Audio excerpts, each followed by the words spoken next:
Welcome to English with Zenko Master. Get ready to learn something new today. The wedding invitation came in the mail on a Tuesday. It was wrapped in cream-colored paper and tied with a silver ribbon.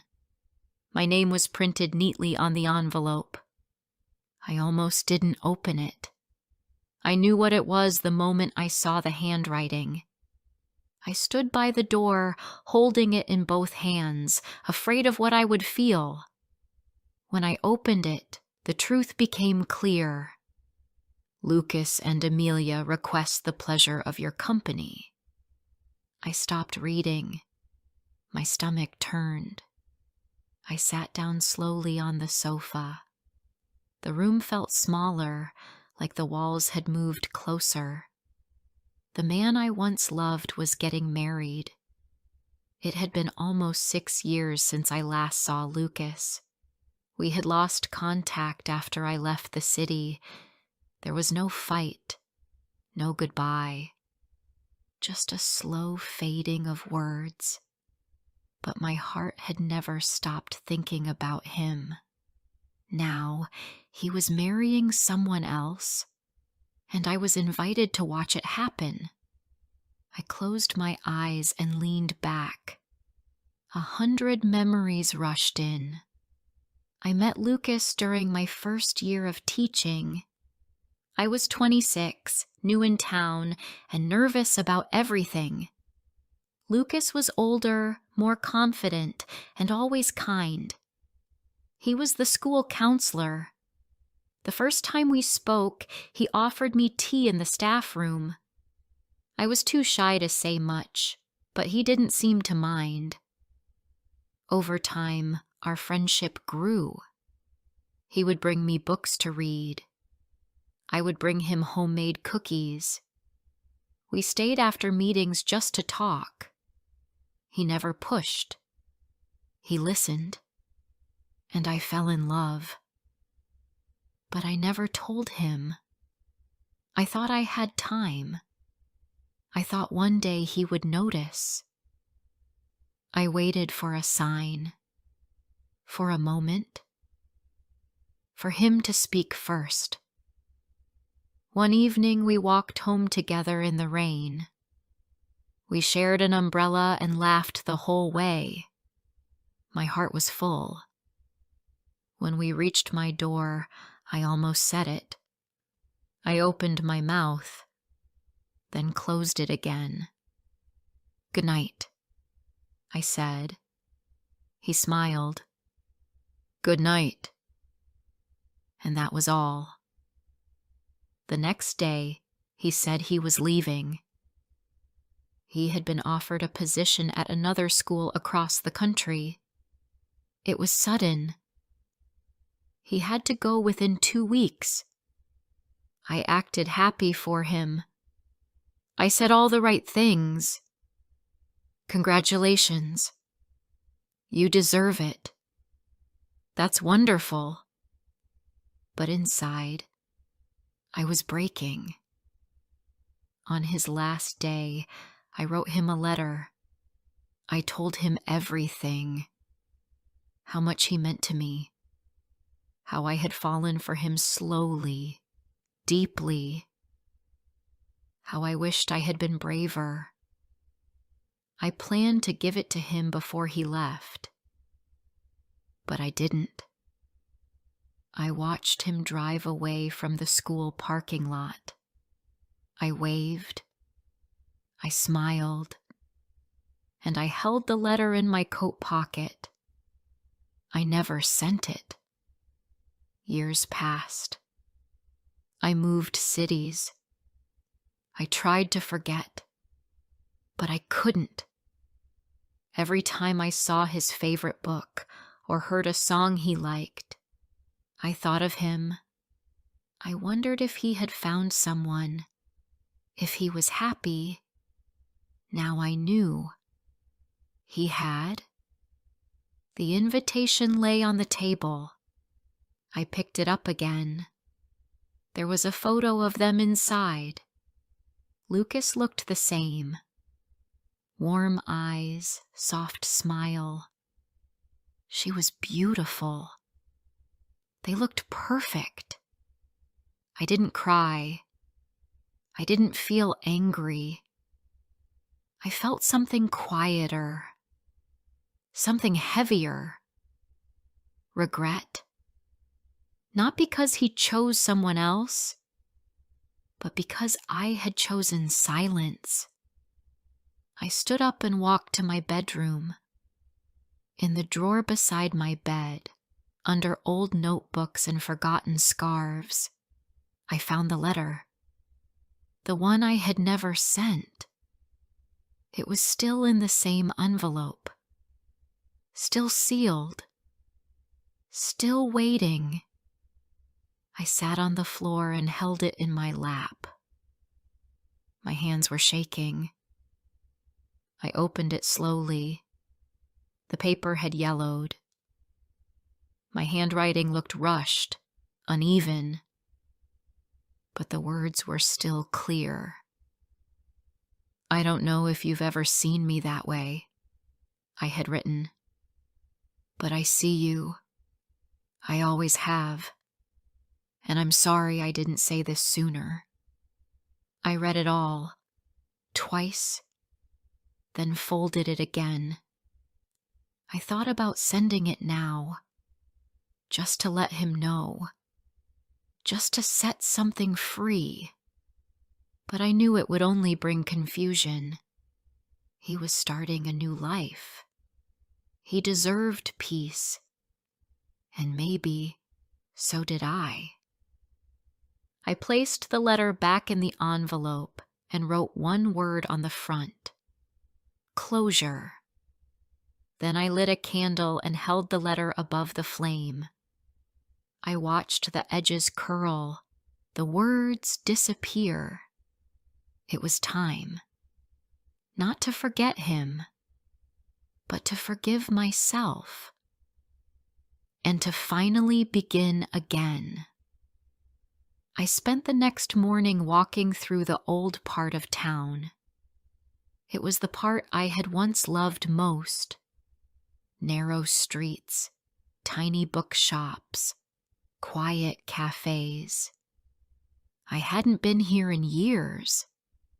Everything looked smaller now, as if time had shrunk the world I used to hide in. I passed the cafe where Lucas and I used to have lunch on Fridays. It still had the same green sign and mismatched chairs outside. I paused, thinking I would feel pain, but I didn't. Just a kind of calm sadness, the kind that lets you breathe. I went inside and ordered a tea. The woman behind the counter smiled kindly. Haven't seen you before. I used to come here a long time ago, I said. Then welcome back. I sat by the window and took out my notebook. Not the old letter, not the past. Just a blank page.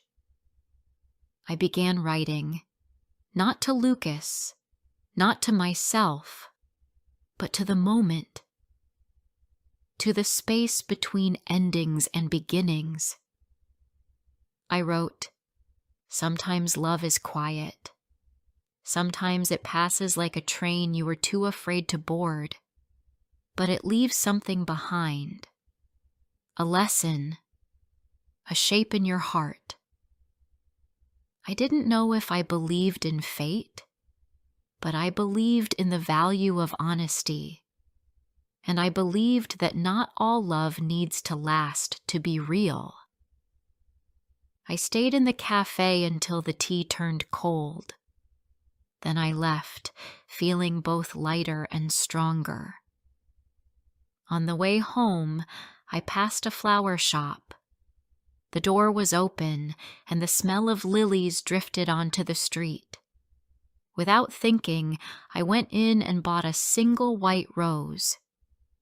When I got home, I placed it on my table beside the burnt edge of the letter. A symbol, maybe, of endings, of what might have been, but also of something else, of having the courage to face what you once avoided. That night, I slept peacefully. I didn't dream of Lucas. I didn't wake with a heavy chest. I simply rested. For the first time in years, I didn't feel unfinished. I felt whole.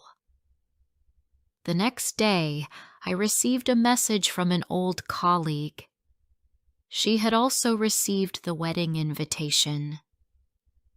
We talked briefly, shared a few memories, and laughed about how fast life moves. But after the call ended, I stared at my phone for a long time. I didn't feel bitterness. I didn't feel longing. I felt gratitude for having felt something that strong once, even if it didn't last. Love doesn't always stay, but it teaches. It shapes us in quiet ways. I looked around my apartment, small but warm, and realized I had finally stopped waiting. Not for Lucas, not for the past to return, but for myself to arrive. And in that moment, I did. I smiled at nothing in particular, and I whispered, "Thank you, and goodbye."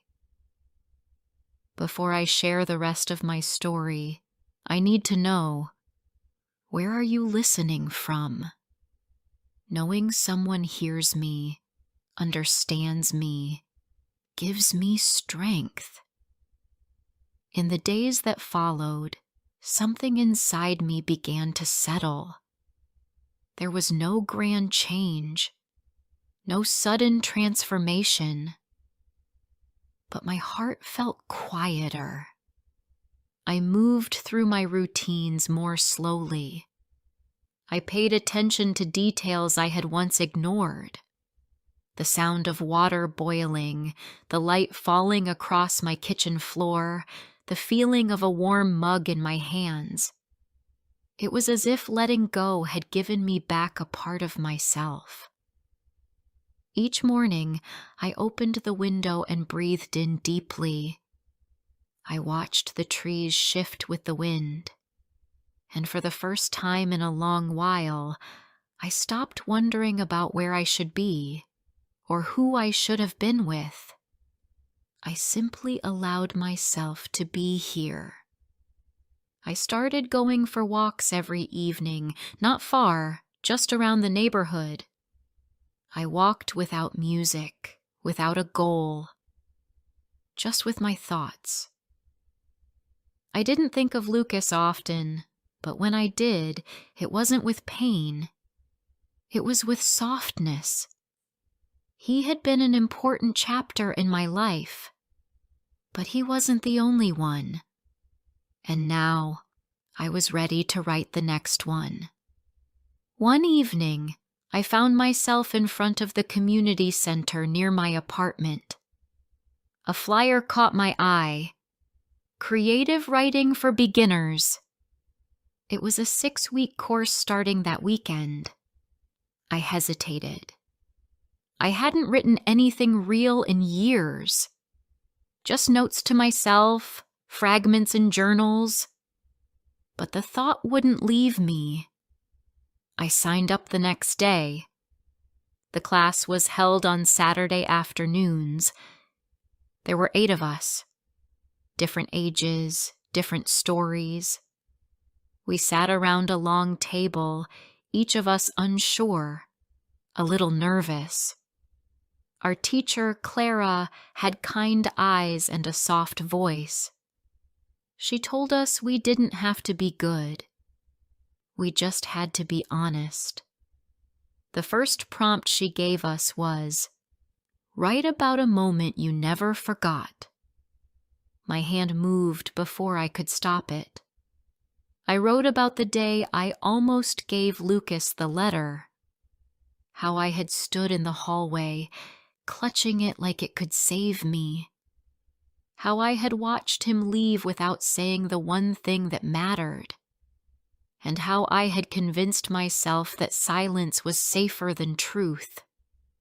When I finished, my paper trembled in my hands. Clara asked if anyone wanted to share. To my surprise, I raised my hand. I read the piece aloud. My voice shook. My breath caught once or twice. But I read to the end. No one said anything for a moment. Then someone whispered, "That was beautiful." Clara smiled at me. "Thank you for your courage." I nodded, unable to speak. After class, one of the women, her name was Marta, walked up to me. She looked to be in her 50s, with silver hair and thoughtful eyes. "Your story," she said gently. "It reminded me of my first love. I never told him either." We sat on the steps outside and talked until the sky darkened. About regret. About fear. About how women are often taught to wait instead of speak. It was one of the most honest conversations I'd ever had. I went home that night feeling light. From that weekend on, writing became part of my life again. Not for anyone else, just for me. I wrote in cafes, on benches, in bed late at night. I wrote about things I thought I had forgotten. I wrote about my mother's perfume, my father's silence, the way rain sounded on my childhood roof. And I wrote about Lucas. Not just our almost love, but the parts of myself I had found and lost while waiting for something that never came. Writing gave me clarity, and it gave me community. By the third week of class, the group felt like a circle of trust. We laughed more. We shared more. We cried sometimes. And every Saturday, I left feeling a little more whole. One afternoon, Clara gave us a new prompt. "Write a letter you never sent." My chest tightened. I knew what I had to do. But this time, it wasn't a letter to Lucas. It was a letter to myself. To the woman who had waited too long to speak. To the one who believed she wasn't worthy of love unless it was returned. I wrote to her gently. I told her she did the best she could. That silence is not weakness, but it must not become a home. I forgave her. When I finished, I folded the letter carefully and placed it in the back of my notebook. I didn't read it aloud. I didn't need to. I had heard every word. The weeks passed quickly. On the final day of the course, Clara asked us to bring in a piece we were proud of, something that showed how far we'd come. I brought my newest piece, a story about a woman who burns a letter and finds peace in the ashes. It wasn't just my story, but it was built from my truth. I read it aloud. The room was quiet when I finished. Clara didn't speak right away. Then she stood up and said, "This is why we write. To remember, to release, to rebuild." Everyone clapped softly, and I smiled. After class, Marta hugged me tightly. "Promise me you'll keep writing," she said. "I will," I said. And I meant it. That evening, I walked home slowly. The streets were glowing with late autumn light. The wind was cool. I looked at the trees and the sky and felt a kind of joy I hadn't known in years. Not because everything was perfect, but because I had stopped waiting for life to fix itself. I was creating something now, word by word, step by step. And in that creation, I was healing. When I reached home, I made a cup of tea and sat by the window. The candle I had lit days ago had melted into a soft pool of wax. I touched the base gently. It was cold now, but the memory of its flame remained. Like the past. No longer burning, but still part of the room. I opened my notebook again and wrote one more entry for the day. Today, I felt like myself again. Not the self I was years ago. Not the girl who waited. Not the woman who burned a letter, but the person I am now. Honest, open, learning. I paused, then added, "If love finds me again, I will not hide." Then I closed the notebook and placed it on my nightstand. Before bed, I looked at the stars through the window. The sky was clear. My thoughts were too. Lucas was getting married. That was real. But so was this moment. So was this healing. And for the first time, I didn't feel like I was watching life pass me by. I was finally living it. The next morning, I woke up before my alarm. The sun was just rising, casting a golden light across the floor. I wrapped myself in a blanket and sat quietly, watching the light grow stronger. A small thought came to me. Gentle, surprising. Maybe I would write a book one day. Not about Lucas, not just about regret, but about all the small ways we return to ourselves. All the quiet acts of courage that often go unseen. I smiled. Because for the first time in a long time, the future didn't scare me. It invited me, and I was ready to answer. The winter came quietly. Snow began to dust the rooftops and soften the edges of the streets. The city slowed down, wrapped itself in scarves and stillness. And I slowed down with it. Mornings became a ritual, tea, journaling, a walk through the quiet neighborhood. I found peace in the repetition. I wasn't looking for anything anymore. I was simply living. And that was more than enough. One Sunday afternoon, I walked to the park near my apartment. The lake was partially frozen, the ducks waddling near the edges. Children played in the snow while parents watched with warm drinks in hand. I sat on a bench with my notebook, not to write anything specific, just to feel connected to the world around me. "Excuse me," a voice said. I looked up. A man stood there, about my age, holding a camera and smiling shyly. "Would you mind taking a photo of me? I want to send it to my sister. She's stuck at work today and loves the snow." "Of course," I said, taking the camera. He sat on the bench, posed playfully with a snowball in hand. I snapped a few pictures, and he came over to check. "These are great," he said. "You have a good eye." I smiled. "I've had some practice."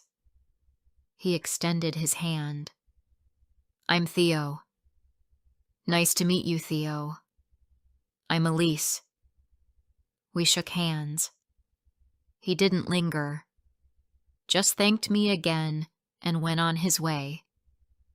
But as he walked off, he turned and said, "Hey, if you're ever looking for a photo walk partner, I'm around. I come here every weekend." I nodded politely, unsure what to make of it. That night, I wrote in my journal, "Today I met someone. Not in a magical, world-changing way, but in a gentle, human way. And maybe that's enough for now." The following weekend, I went back to the park. I didn't expect to see him again, but there he was, crouched by a tree, trying to capture the frost on its bark with his camera. I almost walked past, but something inside me paused. "Hi," I said softly. Theo looked up, surprised, then smiled. "Elise, right?" "Yes, you said you come here often." He stood up and brushed snow off his jacket. "And you decided to join the club?" I laughed. Maybe I did. We walked a little together, not far. He showed me some of his photos. I told him about the writing class. We talked about winter and the best cafes for hot chocolate. Nothing deep, just ordinary conversation. But it felt good. Over the next few weeks, we met again. Always at the park, always unplanned. Sometimes we walked. Sometimes we sat on the bench and talked about books or music or the best way to cook soup. He never asked personal questions. He never pushed for more. And I didn't offer more. Not yet. One afternoon, he showed me a photo he'd taken. A close-up of a single white rose in the snow. "It reminded me of you," he said, then quickly added, "I mean, your way of seeing things." I didn't answer right away. I just looked at the photo. It was beautiful. Something inside me shifted that day. Not in a dramatic way, just quietly, like a window opening after years of being stuck. I went home and wrote, "I think I'm starting to trust the world again." March arrived with early blossoms and longer days. I returned to my writing class. This time not as a beginner, but as someone who knew she had a voice. Clara welcomed me with a warm smile. "Back again?" she said. I nodded. I missed it. The class had changed. New faces, fresh stories, but the room felt the same. Safe. Honest. This time, I wrote pieces about healing, about learning to live with quiet hope, about the strength it takes to rebuild after nothing dramatic, just slow emotional erosion. Clara asked me to read one of them aloud. It was a story about a woman who meets a stranger in the park and slowly learns to trust again. The room was silent when I finished. But this time, I didn't cry. I stood still, heart steady. After class, Clara stopped me. "Have you ever thought about publishing your stories?" I blinked. "No. I don't think I'm ready." "You might be more ready than you think," she said gently. I thought about it the whole way home. Not about fame or success. Just about the idea that my voice, my quiet, gentle voice, could matter to someone. That evening I went for a walk, hoping to clear my thoughts. I ended up at the park again. Theo was there, as if waiting for spring with his camera slung over one shoulder. We didn't say much. We walked, then sat under a blooming tree, even though the bench was still cold. After a while, he said, "You look different." "How so?" I asked. "Like someone who's come home to herself." I didn't know what to say, but I smiled. Days turned into weeks, and something gentle unfolded between Theo and me. We never called it anything. There were no grand declarations or dramatic moments. Just small acts of kindness, warm glances, a shared laugh, a quiet presence. One Saturday morning, he surprised me with a notebook. The cover was simple, but inside was a handwritten note. "For the words you haven't written yet." I held it in my hands for a long time. No one had ever given me something that felt so quietly powerful. I started writing in it that afternoon.